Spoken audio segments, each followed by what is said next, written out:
अस्सलाम वालेकुम। Software engineering के कोर्स में आज हमारा टॉपिक है सॉफ्टवेयर डिज़ाइन। सॉफ्टवेयर डिज़ाइन का मकसद ये होता है कि हमने सॉफ्टवेयर को किस टेक्निक के तहत उसका डिज़ाइन तैयार करना है।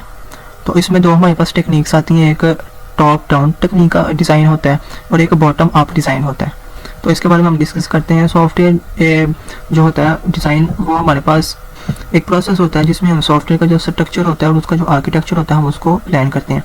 इसमें हम जो सॉफ्टवेयर के जो मुख्तलिफ कंपोनेंट्स होते हैं ना, उनको और उनकी जो आपस में इंटरेक्शन होती है कि ये एक दूसरे पे डिपेंडेंट है, ये मॉड्यूल्स या फंक्शंस, तो उनको हम तैयार करते हैं और उसको डिफाइन करते हैं। तो इसका जो पहली टेक्निक आ जाती है उसमें आता है हमारे पास top down design. Top down design जो है एक सॉफ्टवेयर बनाने की अप्रोच होती है जिसमें हम बड़ी और जनरल लेवल पर हम डिज़ाइन को तैयार करते हैं, फिर जो छोटे छोटे हम हिस्सों पर फोकस करते हैं उसकी डिटेल्स पर। मतलब कि पहले हमने ओवरऑल स्ट्रक्चर को बना लिया, फिर उसके जो छोटे छोटे पार्ट्स हैं हम उसको डेवलप करते हैं। तो इसकी करैक्टरिस्टिक्स को अगर हम देखें तो इसमें आता है पहले जो मेन मॉड्यूल को हम डिज़ाइन करते हैं, फिर हम सब मॉड्यूल्स को बनाते हैं और जो कम्प्लेक्स सिस्टम होते हैं उसको हम सिंप्लीफाई करने के लिए ना यूज़ करते हैं। मतलब कि अगर कोई बड़ा सिस्टम है उसके जो अंदर के सिस्टम मॉड्यूल्स हैं वो कम्प्लेक्स हैं, तो हम उसको एक स्पेसिफिक जो टेक्निक के तहत ना छोटे छोटे और आसान तरीक़ों के साथ हम उसको डेवलप कर सकते हैं। हर मॉड्यूल को हम इंडिविजुअली मतलब कि अलग अलग समझ सकते हैं और अलग अलग उसको डेवलप कर सकते हैं। फिर इसके बेनिफिट्स देखें तो प्लानिंग बेहतर होती है क्योंकि जो पहले पूरा सिस्टम होता है उसका हमें ओवरव्यू मिल जाता है। डिबगिंग भी आसानी से होती है क्योंकि हर पार्ट को हम सेपरेटली उसका हम तज्ज़िया करते हैं कि इसमें क्या क्या कोई डिबगिंग या एरर है तो हम उसको पहले ही फिक्स कर लें। कोड को हम रीयूज़ कर सकते हैं, उसका चांस हमारा बढ़ जाता है कि कोई किसी एक मॉड्यूल का जो कोड है वो पहले से बना तो हम उसको दोबारा नहीं लिखेंगे, हम उसी को यूज़ कर लेंगे। तो फिर अगर आगे वाला हमारा आता है बॉटम अप डिज़ाइन। अब बॉटम अप डिज़ाइन में ये अप्रोच हमें यूज़ तब होती है जब हम छोटे किसी सॉफ्टवेयर के डेवलपमेंट में पहले छोटे मॉड्यूल्स या कंपोनेंट्स को डेवलप करते हैं, फिर उनको मिलाकर या इंटीग्रेट करके हम एक बड़ा सिस्टम बनाते हैं। मतलब कि सॉफ्टवेयर को पहले छोटी बिल्डिंग ब्लॉक्स में से शुरू करते हैं और फिर धीरे धीरे एक पूरा सिस्टम जो है वो कंस्ट्रक्ट करते हैं।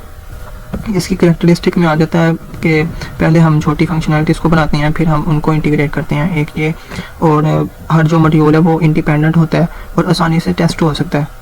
ठीक है, और जो मॉड्यूल है हम उसकी अलग अलग से टेस्टिंग कर सकते हैं, चाहे वो यूनिट टेस्टिंग में आता है। ठीक है, अगर हम पूरे सिस्टम को करेंगे तो वो फिर इंटीग्रेशन टेस्टिंग में आ जाएगा। और डाटा और जो फंक्शन होते हैं उसको हम रीयूज़ करना आसान होता है। हर एक मॉड्यूल का जो हमने फंक्शन यूज़ करना होता है ना वो ईजिली से मेंटेन हो जाता है। इसके फ़ायदे में आ जाता है हमारे पास कि मॉड्यूल्स जो हैं वो इंडिपेंडेंट होते हैं जिसकी वजह से मॉडिफिकेशन आसान होती है।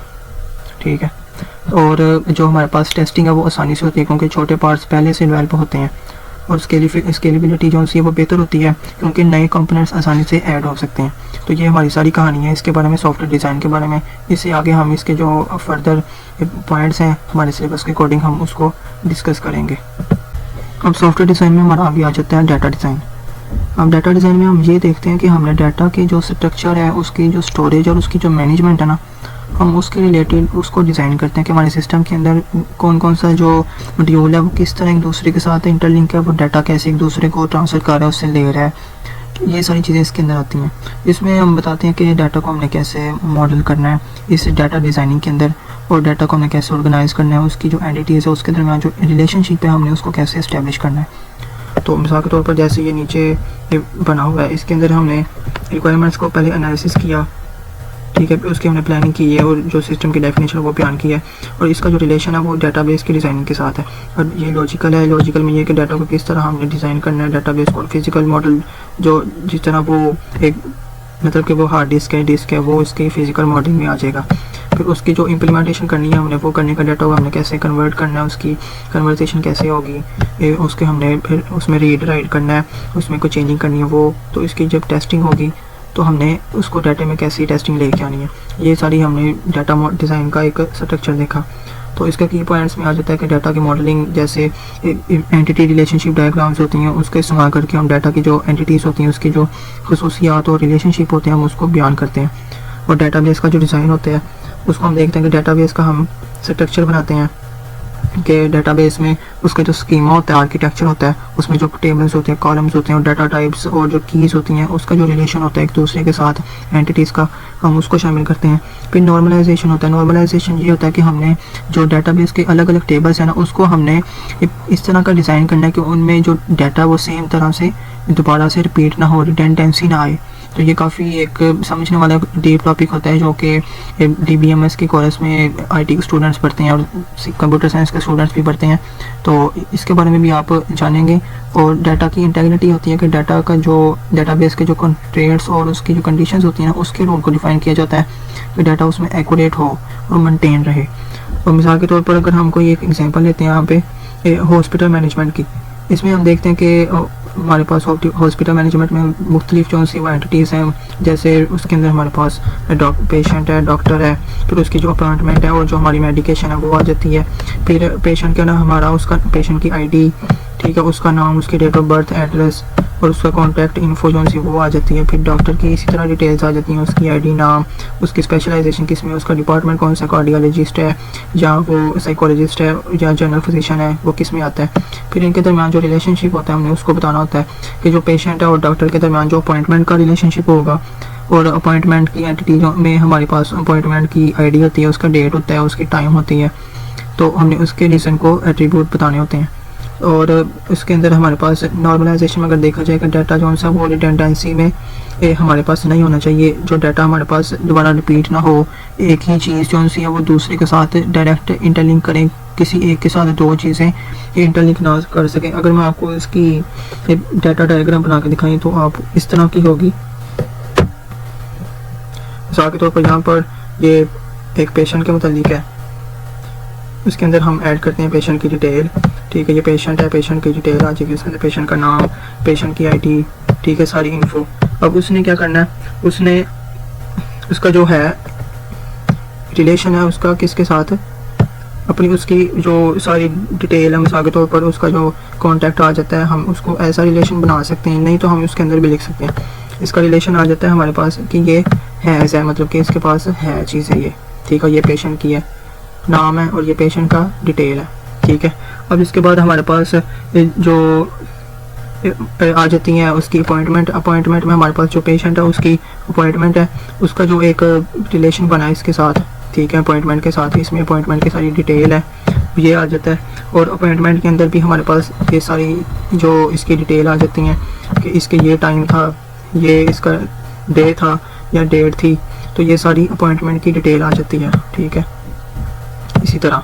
और फिर हमारे पास जो है डॉक्टर है, और डॉक्टर जो है वो अपॉइंटमेंट देता है इसको पेशेंट को, तो हम यहाँ पर डॉक्टर की ऐड कर सकते हैं, ठीक है, कि ये डॉक्टर है, इसकी ये सारी डिटेल है, इस डिपार्टमेंट का ये डॉक्टर है, तो इसने अपॉइंटमेंट दिया है किसको, पेशेंट को, और पेशेंट की ये सारी डिटेल है और अपॉइंटमेंट की ये सारी डिटेल है। और हम यहाँ पर उसकी भी, डॉक्टर की भी जो डिटेल है, मतलब कि ये डॉक्टर इस तरह के एट्रीब्यूट्स रखता है, तो हम इसको यहाँ पर भी ऐड कर सकते हैं, ये डॉक्टर की डिटेल हो जाएगी। तो इसी तरह ये सारा जो स्ट्रक्चर बनता है ये डाटा डिज़ाइन में बनता है। इससे नेक्स्ट हमारा आ जाता है आर्किटेक्चरल डिज़ाइन। आर्किटेक्चरल डिज़ाइन जो है वो एक ब्लूप्रिंट होता है सॉफ्टवेयर के सिस्टम को, जो ओवरऑल उसका स्ट्रक्चर होता है ना, उसको बयान करता है कि एक सिस्टम है हमारे अंदर, उसके अंदर वो किस किस तरह के मॉड्यूल्स ऐड होंगे, उसको वो प्लान करता है और कंस्ट्रक्ट करता है। तो इसमें हम ये करते हैं कि जो रिलेशनशिप्स या इंटरेक्शन होते हैं हम उसको प्लान करते हैं, और जो डिज़ाइन होता है हम उसको ये श्योर करवाते हैं कि हमारा जो सिस्टम है वो स्केलेबल हो और मेंटेन भी रहे और उसकी जो परफॉर्मेंस है वो भी अच्छी रहे। इसके अगर हम की पॉइंट्स को देखें तो की पॉइंट्स में हमारे पास आ जाते हैं सिस्टम का जो आर्किटेक्चर है, कि सिस्टम के जो मेजर सब सिस्टम्स हैं उसके अंदर या उसके जो मॉड्यूल्स हैं, उसके कंपोनेंट्स हम उसको डिफाइन करते हैं कि वो कौन कौन सी फंक्शनैलिटीज़ रखते हैं, उसका क्या क्या काम है, एक दूसरे के साथ वो डिपेंडेंट है कि नहीं, या वो इंडिपेंडेंटली अकेला ही काम करेगा। इसके अंदर लेयरिंग आ जाती है कि सिस्टम के जो डिफरेंट लेयर्स होते हैं उसको हम ऑर्गेनाइज करते हैं। प्रेजेंटेशन लेयर जिसमें आ जाता है कि यूज़र इंटरफेस है वो किस तरह का हमारा होगा। फिर डाटा एक्सेस लेयर है कि डाटाबेस से हम किस तरह डाटा को स्टोर करेंगे या उनसे डाटा को रिट्राइव करेंगे। फिर डिज़ाइन पैटर्न होता है MVC, जो जिसे हम कहते हैं मॉडल व्यू कंट्रोल कहते हैं, या माइक्रो सर्विसेज एक अलग टेक्निक होती है जिसमें हम मॉडल्स के जो व्यू होने का जो एक कंट्रोलिंग सिस्टम होता है ना, हम उसको डिफाइन करते हैं कि हर जो मॉडल है उसने किस तरह अपना व्यू पेश करना है। तो इसमें ये आ जाता है। फिर टेक्नोलॉजी की सिलेक्शन होती है कि हमने जो फ्रेमवर्क या प्लेटफॉर्म और जो टूल यूज़ करने हैं सिस्टम के लिए वो कौन सा बेस्ट होगा और कौन सा हमने सेलेक्ट करना है। तो अगर हम इसके ये डायग्राम को देखें समझ लें थोड़ा सा, तो इसमें हमारे पास ये है कि ये सिस्टम का हमारे पास आर्किटेक्चर है, ठीक है, ये सिस्टम है हमारा पूरा, इसका ये हमारा आर्किटेक्चर बना हुआ है। सिस्टम आर्किटेक्चर के अंदर जो हमारा आईटी का इन्वायरमेंट है उसमें ये है कि सिस्टम किस हार्डवेयर या नेटवर्क जो इंफ्रास्ट्रक्चर है उस पर चलेगा, और जो हमारी बिज़नेस स्ट्रेटेजी है इसमें ये बताया जाएगा कि सिस्टम का जो बिज़नेस गोल है और जो रिक्वायरमेंट्स है वो उसके जो मुतालबात है उसके मुताबिक होनी चाहिए। जो क्वालिटी एट्रीब्यूट्स हैं उसकी जो क्वालिटी है वो किस तरह का दिखेगा, उसकी परफॉर्मेंस कैसी है, उसकी जो एट्रीब्यूट्स हैं हम उसको उसमें ऐड करेंगे। फिर इसकी डिज़ाइन किस तरह का होगा हम उसको ऐड करेंगे। ह्यूमन डायनेमिक्स, ये मतलब कि ये लोगों के लिए कितना मुतहर्रिक है, लोगों के लिए कितना काम आ सकता है, इसको हम इसमें देखते हैं। अगर हम एक रियल लाइफ एग्जांपल देखें तो उसमें हमारे पास मिसाल के तौर पर एक आ जाता है कि लेयर्ड आर्किटेक्चर है हमारे पास एक ई कॉमर्स एप्लीकेशन के लिए, ठीक है। तो उसमें हमारे पास क्या आ जाता है कि सबसे पहले हम देखते हैं कि उसकी प्रेजेंटेशन लेयर, कि उसका जो हमारे पास इंटरफेस और जो यूज़र की इंटरेक्शन होगी वो किस तरह की होगी, उसकी हम लेयर ऐड करते हैं ई कॉमर्स एप्लीकेशन के अंदर। जैसे वेब पेजेस हैं, उसकी मोबाइल ऐप स्क्रीन्स हैं। फिर बिज़नेस के जो लॉजिक लेयर्स होते हैं इसमें हम कोर फंक्शनैलिटीज़ को ऐड करते हैं जो बिज़नेस के रिलेटेड होती हैं, और उसके जो प्रोसेसिंग ऑर्डर होते हैं कि एक सिस्टम ने बिज़नेस की किस स्ट्रेटजीज़ को यूज़ करके रन होगा।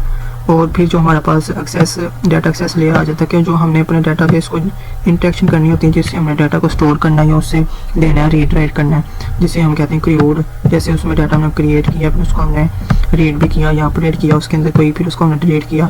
ये सारा काम किस तरह होगा, ये डाटा एक्सेस लेयर से होगा।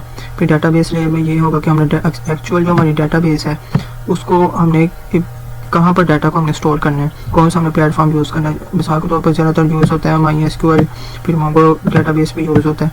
तो ये सारा जो डिस्कशन थी ये थी आर्किटेक्चर डिज़ाइन के मुतालिक। Thank you.